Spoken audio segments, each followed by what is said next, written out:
तो नमस्कार, जीवन में पहली बार बोर्ड एग्जामिनेशन देने वालों, जी हाँ, मैं बात कर रहा हूँ आप ही से क्लास 10th।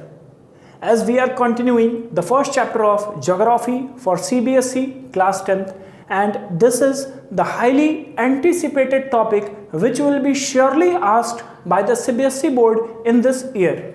तो मुझे जानते हैं वैभव त्रिपाठी के नाम से, आप देख रहे हैं आपका अपना YouTube चैनल आजाद क्लासेस।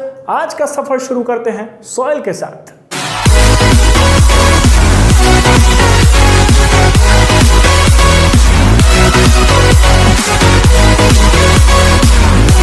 हमारे आपके बीच सिर्फ और सिर्फ वही बातें होंगी जो आपके एग्जामिनेशन में चीज़ें आएंगी। तो सॉइल में डेप्थ में ना जाके मैं सीधे आपको वहाँ पे ले चलता हूँ जहाँ से सीबीएसई वाले आपसे क्वेश्चन पूछेंगे। भाई, टाइप्स ऑफ सॉइल की बात करें, so there are 6 type of soil which we have to study in this chapter. The first is alluvial soil, second is black soil, third one is red soil, fourth one is laterite soil, fifth one is mountainous soil, and sixth one is desert soil. So in this particular video we are going to discuss about alluvial soil and number 2 black soil। ठीक है, अब इसमें देखो यार, जो लंबा लंबा मैंने ये लाइन खींचा हुआ है ना, लंबी लंबी लाइन, ये आपकी अलुवियल सॉइल के रीजन्स हैं, और ये जो सितारा मैंने बनाया हुआ है, ये सितारे आपके ब्लैक सॉइल के रीजन्स हैं। यानी अलुवियल सॉइल यहाँ इधर आपको प्लेन्स पे दिख रहा है, मैं अभी डिस्कशन करूंगा, और ये आपके ब्लैक सॉइल्स के रीजन्स हैं। ऑलराइट, चलिए तो शुरू करते हैं अलुवियल सॉइल के साथ। आप कॉपी पेन जरूर ले लीजिएगा, क्योंकि सीबीएसई में अगर आपसे क्वेश्चंस आते हैं तो पॉइंट वाइज ही आंसर्स लिखिएगा। अगर आपसे अलुवियल सॉइल के कैरेक्टरिस्टिक्स या फीचर्स पूछे जाएंगे तो पॉइंट वाइज लिखेंगे, या तो अगर वन लाइनर क्वेश्चन आता है, 1 मार्क क्वेश्चन आता है, तो it depends upon your concept. The first point is 43% is the region or area in India where the alluvial soil is found। मतलब कि 100% के सॉइल में 43%, ठीक ना, 43% अकेले alluvial soil ही फाउंड होता है। Second point is it is mostly wide spread soil in India. हाँ, मतलब क्लियर है यार, 43% अगर ये अकेले ही फाउंड किया जाएगा इंडिया में, तो ये सबसे ज़्यादा आपका वाइड स्प्रेड सॉइल है इंडिया में। नंबर थर्ड पॉइंट आप लिखिएगा कि it is found in 2 regions. ये बड़ा ही इंपॉर्टेंट पॉइंट है। 2 रीजन्स में अलुवियल सॉइल पाया जाता है। First is it is found on the northern plains, and second is it is found in the coastal areas. आपने 9th की ज्योग्राफी में पढ़ा होगा, या फिर मैं आपको एक बार 2 मिनट के लिए क्लियर करा ही देता हूँ कि ये जो हमारा एरिया है, this are consider as an coastal area, this is consider as an eastern coast, and this is consider as an western coast of India. And this particular region can be considered as a northern plain of India। अब northern plains के बारे में अगर आप पढ़ेंगे, अगर मैं आज से हजारों लाखों साल पहले के भारत पे बात करूं कि ये नॉर्दर्न प्लेन्स का एरिया बहुत ही दबा हुआ था। 2 रिवर्स इंडिया में फ्लो करती हैं, one is perennial river, that is Himalayan river, and second is peninsular reverse. तो कुछ हिमालयन रिवर्स, जो कि नॉर्दर्न प्लेन्स हमारा इन्हीं 3 हिमालयन रिवर्स से बना हुआ है, the Ganga system, the Indus system and the Brahmaputra system. इन तीनों ही रिवर्स के बहने से, और जब ये नदियाँ बहती हैं हिमालय साइड से, तो हिमालय से ये अपने साथ साथ कुछ सिल्ट लाती हैं, क्ले लाती हैं, सैंड लाती हैं, जिन सिल्ट को हम अवसाद के भी नाम से हिंदी में जान सकते हैं। तो ये Indus river, we know the origin of Indus river is in Tibet. We also know that the origin of Ganga river is in Uttarakhand, India, and we also know that Brahmaputra river also originates from the Tibet region only। लेकिन Brahmaputra river eastern side से जाने के बाद ये भारत में आती है, Indus river western side में, और गंगा रिवर आपके अपने साउथ ईस्टर्न साइड में फ्लो करती है। बात करें अगर कुछ पेनिनसुलर रिवर्स की, तो कुछ पेनिनसुलर रिवर्स का भी फ्लो नॉर्दर्न साइड में या नॉर्थ ईस्ट साइड में था। तो जिस वजह से धीरे धीरे कई वर्षों में या कई हज़ार वर्षों में, ज्योग्राफी के अगर मैं लैंग्वेज में आपको बताऊं, तो ये जो नॉर्दर्न प्लेन का एरिया था, ये नॉर्दर्न प्लेन्स के एरिया में अवसाद, या इसे हम सिल्ट या सॉइल कहते हैं, ये जमा होता गया। और ये जो सॉइल था, इसी सॉइल को हम अलुवियल सॉइल कहे, और ये सॉइल माउंटेन से ही ये जो हिमालयन रिवर्स या कुछ पेनिनसुलर रिवर्स लाके डिपॉजिट की। अगर थोड़ा अंग्रेजी बोल दूं तो 2 types of river system is found in India. One is Himalayan river system and second is Peninsular river system.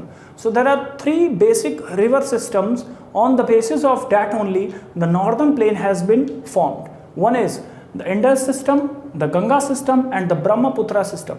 And these 3 rivers has continuously deposited the sand, silt, clay on the plain area, and that plain area is known as the northern plain.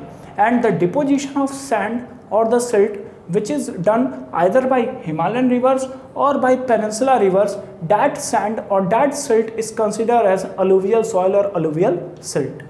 चलिए, तो एक चीज़ तो clear हो गई कि northern plains में जो भी आपकी सॉइल पाई जा रही है ये अलुवियल सॉइल ही है, वो चाहे हिमालयन रिवर से हो चाहे पेनिनसुला रिवर से।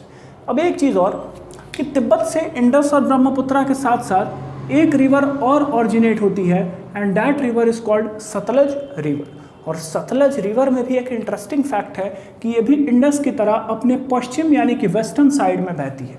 अब ये क्यों बता रहा हूँ, क्योंकि नॉर्दर्न प्लेन्स में भी कहाँ से कहाँ तक अलुवियल सॉइल फाउंड की जाती है इसको देखना ज़रूरी है।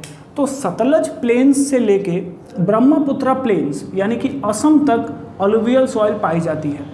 From Sutlej plains to Brahmaputra plains in the northern region और in the northern plain alluvial soil is totally found.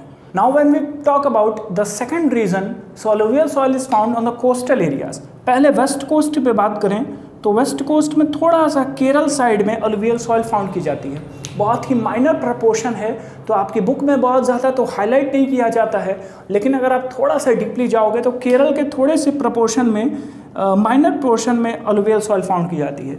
और ज़्यादातर ये ईस्टर्न कोस्ट पे पाई जाती है, और ईस्टर्न कोस्ट पे भी कहाँ पे, in the deltas of Godavari river, Mahanadi river, Krishna river and Kaveri river. अब यार अगर तुम पढ़े होगे तो 9th में तुम्हें ज़रूर पढ़ाया गया होगा या इससे पहले के भी क्लासेस में तुमने पढ़े होगे कि ये कुछ हमारे पेनिनसुला रिवर्स हैं जो ईस्ट फ्लोइंग रिवर्स थे, जो बे ऑफ बंगाल में जाके मिलते थे, महानदी, गोदावरी, कृष्णा, कावेरी। और ये चारों के चारों जो पेनिनसुला रिवर्स हैं ये ईस्टर्न कोस्ट पे डेल्टा का निर्माण करते हैं। अब डेल्टा के बारे में तो तुम्हें पता ही होगा कि जब नदी फाइनली किसी बड़े समुद्र में मिलने जाती है तो उससे पहले अपने कोर्स पे डेल्टा का निर्माण करती है। ठीक है, ये रिवर्स आती हैं और रिवर्स धीरे धीरे धीरे धीरे कई भागों में बढ़ जाती हैं और इसे ही हम डेल्टा कहते हैं। तो चाहे गोदावरी, चाहे महानदी, चाहे कृष्णा, चाहे कावेरी के डेल्टा क्षेत्र पे जो सॉइल पाई जाती है उस सॉइल को हम अलुवियल सॉइल ही कहते हैं। नेक्स्ट पॉइंट लिखिएगा कि alluvial soil is extended through a narrow corridor in Rajasthan and Gujarat also. ठीक है, ये चीज़ आप याद रखिएगा कि नॉर्दर्न प्लेन्स कोस्टल एरिया के साथ साथ कुछ प्रपोर्शन ये राजस्थान और गुजरात में भी है। तो देखो यार, चीटिंग नहीं किया हूँ मैं, बनाया हूँ यहाँ पे गुजरात के क्षेत्रों में, ठीक है, और कुछ साउथ ईस्ट के राजस्थान के क्षेत्र में भी अगर आप देखेंगे या सदर्न राजस्थान में देखेंगे तो आपको अलुवियल सॉइल पाया जाएगा। ये नैरो कॉरिडोर मतलब कि एक गली के क्षेत्र के जैसे ये राजस्थान और गुजरात में भी पाई जाती हैं। Now we are going to talk about the types of alluvial soil. तो basically there are 2 types of alluvial soil. One is old alluvial soil and second is new alluvial soil. Old alluvial soil और new alluvial soil को हम एक और नाम से जानते हैं, that is bhangar soil and khadar soil. इसको समझने के लिए मैं एक डायग्राम आपके लिए बना सकता हूँ कि सपोज करिए कि ये हमने रिवर्स बनाया, ठीक है, ये नदी है। अब इस नदी के आसपास के क्षेत्र में जो भी सॉइल पाया जाएगा इसको हम न्यू अलुवियल सॉइल या फिर खादर के भी नाम से जानते हैं। और इस नदी के दूर वाले क्षेत्र पे, मतलब इस नदी के इधर दूर के क्षेत्र पे जो भी आपको सॉइल मिलेगा ये ओल्ड अलुवियल सॉइल यानी कि बांगर सॉइल कहा जाता है।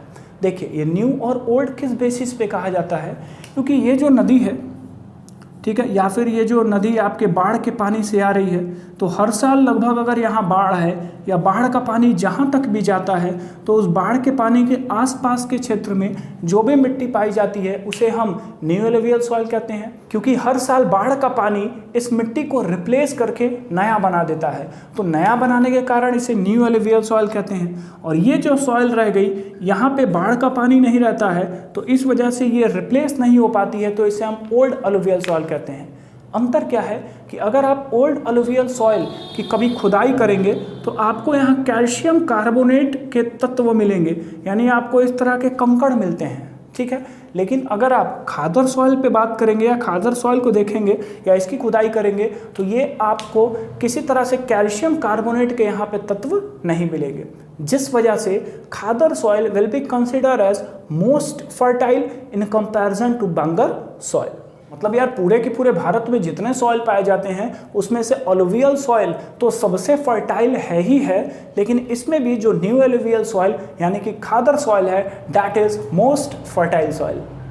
Next point is it is intensively cultivated and densely populated. हाँ यार, इंटेंसिवली कल्टिवेटेड का मतलब कि हमारे नॉर्दर्न प्लेन्स में चाहे आप पंजाब, हरियाणा, उत्तर प्रदेश, बिहार, बंगाल, असम के क्षेत्र की बात करेंगे तो यहाँ बहुत अच्छी खेती होती है, तो इस खेती की वजह से बहुत ज़्यादा कल्टीवेशन भी होता है। दूसरी चीज़, प्लेन एरिया पे लोग ज़्यादा प्रेफर करते हैं रहने के लिए, तो that is why it is densely populated also. मतलब है ना यार, अगर तुम्हें पहाड़ों पे भेज दिया जाए अकेले रहने को तो डर जाओगे कि क्या हो सकता है, लैंडस्लाइड्स हो सकती हैं, दुनिया भर की चीज़ें हैं, है कि नहीं। लेकिन आप प्लेन एरिया में कंपैरेटिवली अपने आप को ज़्यादा सुरक्षित महसूस करते हैं, तो यार कल्टिवेशन भी होगा ज़्यादा और डेंसली पॉपुलेटेड क्षेत्र भी है। Next point is alluvial soil is quite rich in potash, lime as well as it is also rich in phosphoric acid। अगर बात करें एक और पॉइंट की तो alluvial soil पे क्या क्या चीज़ों का हम प्रोडक्शन कर सकते हैं, तो वीट, राइस यानी कि paddy, sugar cane, pulses, oil seeds and other cereals crops are grown. बात करते हैं काली मिट्टी पे यानी कि black soil which is our second number soil. चलो तो ब्लैक सॉइल पे बात करें तो पहले तो इसके नाम कुछ लिख लेना है कि black soil is also known as regur soil, black soil is also known as cotton soil and black soil is also known as lava soil. Cotton soil इसलिए कि सबसे ज़्यादा जो प्रोडक्शन होता है ब्लैक सॉइल पे वो कॉटन का होता है यानी कि कपास का होता है। लावा सॉइल किस लिए कहा जाता है, क्योंकि फिर मैं तुम्हें यार 9th में ले आना चाह रहा हूँ, क्योंकि 9th की ज्योग्राफी बहुत ही बेस्ट पार्ट थी अगर तुमने मन से पढ़ा होगा तो। और 9th की ज्योग्राफी में खैर मैं डिस्कशन कर देता हूँ, Himalaya, northern plains, peninsular plateau, coastal areas, island and desert, ये 6 पार्ट्स में हमने पूरे की पूरी फिजिकल प्रॉपर्टीज़ को मतलब कि डिफाइन किया था ज्योग्राफी के। तो नॉर्दर्न प्लेन्स का तो डिस्कशन किया। अब ब्लैक सॉइल की अगर बात करें तो ये पेनिनसुलर प्लेट्यू के क्षेत्र में ही सिर्फ और सिर्फ पाई जाती हैं। पेनिनसुलर प्लेट्यू के बेटे 2 क्षेत्र होते हैं, central highland and Deccan plateau. और बेसिकली ये डेक्कन प्लेट्यू यानी कि डक्कन ट्रैप या फिर डक्कन पठार यानी कि डेक्कन प्लेट्यू के क्षेत्र में ही पाई जाती हैं। और ये जो आपका डेक्कन प्लेट्यू है, क्योंकि ये जो ऊपर वाला पोर्शन है ये सेंट्रल हाईलैंड होता है और ये जो नीचे वाला पोर्शन है वो डेक्कन प्लेट्यू है, तो थोड़ा बहुत तो ये सेंट्रल हाईलैंड में पाई जाती हैं, लेकिन ज़्यादातर ब्लैक सॉइल आपके डेक्कन प्लेट्यू में ही पाई जाती हैं। और ये जो डेक्कन प्लेट्यू या दक्कन ट्रैप या दक्कन का पठार जो भी आप कहें, ये लावा की चादरों से ही बना होता है। मतलब कि लावा की बहुत सारी चादरें होती हैं जो एक दूसरे के ऊपर बिछी रहती हैं और इस चादरों से ही ये डेक्कन प्लेट्यू का निर्माण हुआ। And with the decomposition of Deccan plateau the black soil has been formed. Next point लिखिएगा कि ब्लैक सॉइल क्या क्या कंटेन करता है, तो black soil is rich in calcium carbonate, comma डाल देना, magnesium, potash and lime. And black soil is poor in phosphoric content, यानी फॉस्फोरिक कंटेंट इसमें नहीं होता है, बाकी पोटैश, लाइम और कैल्शियम कार्बोनेट होता है। जबकि अलुवियल सॉइल में हमने पढ़ा था कि बहुत ज़्यादा पोटैश और लाइम पाया जाता है और फॉस्फोरिक कंटेंट भी थोड़ा बहुत पाया जाता है। Next speciality of black soil is that it absorbs water, यानी कि पानी को बहुत अच्छे से अवशोषित कर लेता है ब्लैक सॉइल। यानी कि अगर रेनफॉल हुई इस ब्लैक सॉइल के क्षेत्र पे, या फिर रेनफॉल या फिर ट्यूबवेल का पानी, जैसे भी आप कहें, अगर पानी की बात करेंगे तो बहुत जल्दी इसे ऑब्जर्व कर लेता है ब्लैक सॉइल और इसके मॉइस्चर को होल्ड कर लेता है। इट होल्ड्स द मॉइस्चर, जिससे ब्लैक सॉइल नमी वाली मिट्टी मानी जाती है। यानी कि बरसात के बाद ये इतने अच्छे तरीके से वाटर को ऑब्जर्व करता है कि ये बिल्कुल ही मतलब चिपचिपी मिट्टी हो जाती है। इसी के साथ एक चीज़ और कि अगर यहाँ पे पानी आता है तो जैसा कि मैंने बताया कि ये बहुत अच्छे से उसे ऑब्जर्व करता है, तो वहाँ पे ये वेट ब्लैक सॉइल हो जाता है। लेकिन अगर सूखा पड़ता है, कुछ ज़्यादा समय तक पानी नहीं मिलता है इन ब्लैक सॉइल को, तो ये ड्राई ब्लैक सॉइल भी हो जाता है, यानी कि इसमें आपको सूखी ब्लैक मिट्टी, सूखी काली मिट्टी भी देखने को मिलती है। और जब ये मिट्टी सूख जाती है तो इसमें बड़े बड़े क्रैक्स आ जाते हैं, इट डेवलप्स क्रैक्स, और इतने बड़े बड़े क्रैक्स आ जाते हैं ब्लैक सॉइल पे कि इसमें आपके पैर भी धंस जाते हैं। एक फोटो आपको दिख रही होगी, है कि नहीं? इस तरह के आपको दरार ब्लैक सॉइल पे दिख जाते हैं। और यही रीज़न है कि ब्लैक सॉइल को pre monsoon self produced soil के नाम से जानते हैं। प्री मॉनसून मतलब कि अगर आप अलुवियल सॉइल की बात करेंगे ना, तो वर्षा आने से पहले ही किसानों को ये सुझाव दिया जाता है कि आप अपने खेतों की जुताई कर दीजिए, जिस वजह से मिट्टी एकदम भुरभुरी हो जाती है और वर्षा के पानी से वो ऑब्जॉर्व कर लेती है। लेकिन ब्लैक सॉइल में ये कुछ करने की ज़रूरत नहीं है, क्योंकि ये इतने अच्छे से मॉइस्चर को होल्ड कर लेती है कि एक बार अगर वर्षा का पानी इन ब्लैक सॉइल पे गिरे तो अपने आप ही ये जो है कि एक तरह से कह सकते हैं कि ये जुताई वाला काम कर लेती है, और इसके बाद ये कॉटन प्रोड्यूस्ड करने के लिए रेडी होती है। क्या क्या बनाया जाता है ब्लैक सॉइल से, ये देख लीजिएगा।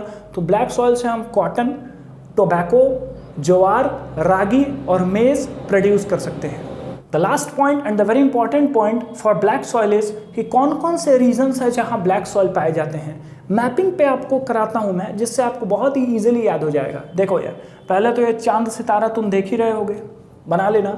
दूसरी चीज़ कि कहाँ कहाँ पाया जाता है, तो सबसे पहला क्षेत्र आपको महाराष्ट्र का दिख रहा है जहाँ ब्लैक सॉइल पाई जाती है। एक क्वेश्चन यहाँ से आ सकता है, या आपसे अगर पूछता है कि कौन सा ऐसा स्टेट है भारत में जहाँ सबसे ज़्यादा ब्लैक सॉइल पाई जाती है, तो डैट इज़ महाराष्ट्र। महाराष्ट्र के ही पास का क्षेत्र एक सौराष्ट्र है, वहाँ भी black soil. Then it is Gujarat. आप देख रहे हैं कि गुजरात में ब्लैक सॉइल है, अलुवियल सॉइल भी है लेकिन ब्लैक सॉइल है गुजरात में। देन वेस्ट मध्य प्रदेश, ये वेस्ट मध्य यानी कि ये सेंट्रल हाईलैंड में मध्य प्रदेश, और मध्य प्रदेश का वेस्ट भाग यानी कि यहाँ भी ब्लैक सॉइल आपको फाइंड करने को मिलता है। उत्तर प्रदेश में भी ब्लैक सॉइल थोड़ा बहुत पाया जाता है। इन द वेस्टर्न यूपी, पश्चिमी उत्तर प्रदेश में झांसी, ललितपुर, बुंदेलखंड के क्षेत्र में आपको थोड़ा बहुत ब्लैक सॉइल देखने को मिलेगा। तो finally Maharashtra, Saurashtra, Gujarat, waste Madhya Pradesh, waste Uttar Pradesh, north Karnataka, ठीक है, कर्नाटक का नॉर्दर्न क्षेत्र, यहाँ पे black soil, and south east Rajasthan, Rajasthan का ये साउथ और ये ईस्टर्न भाग, यहाँ भी थोड़ा बहुत आपको ब्लैक सॉइल देखने को मिलेगा। These were the states where black soil is found. एक चीज़ और, भारत में ये 15% पाया जाता है। जैसे 43% अलुवियल सॉइल का था, तो 15% ब्लैक सॉइल का है। एक बार क्विक रिवीजन करें तो 43% का तो रोना मैंने रोया ही यार, आपके सामने याद हो गया होगा आपको। Next, it is found basically in 2 regions, that is northern plains in the states such as Punjab, Haryana, UP, Bihar, Bengal, Assam, and in the eastern coastal as well as in western coastal area. In the western coast it is found in Kerala, and the eastern coast it is found in the delta regions of Mahanadi, Godavari, Krishna and Kaveri rivers. Alluvial soil is also found little in Rajasthan and Gujarat through a narrow corridor. Next point is, there are 2 types of alluvial soil. One was old alluvial soil and second is new alluvial soil.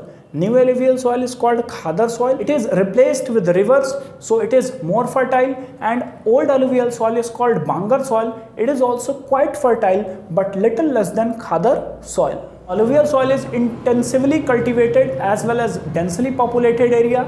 The crops which are grown is wheat, paddy, sugarcane, oil seeds and pulses and some other cereals crops. If we talk about black soil, so it is called cotton soil, it is called regur soil, it is called lava soil also. It contains calcium carbonate, magnesium, potash, lime. It is poor in the sense of phosphoric content. Next point in black soil is that it is found in Maharashtra, Saurashtra, Gujarat, West MP, West UP, North Karnataka and South East Rajasthan. Mapping याद रखना, चीज़ें याद हो जाएंगी. It is found with the decomposition of Deccan Plateau. Next point is, it has a capacity to absorb water and hold moisture, so that is why when it is dry, then it makes or it develops a cracks. The famous crop produced on the black soil is cotton along with tobacco, jowar, maize and ragi. तो ये था आपका soil, that is alluvial and black soil. In the next video I will be discussing about the remaining soil. So मैंने तो अपना काम कर दिया, आप भी अपना काम करिए कि आप वीडियो को शेयर ज़रूर करना यार, जिस वजह से मतलब ठीक है यार, समझ रहे हो ना, बार बार एक ही चीज़ क्यों कहना। चलिए, वीडियो देखने के लिए थैंक यू वेरी मच।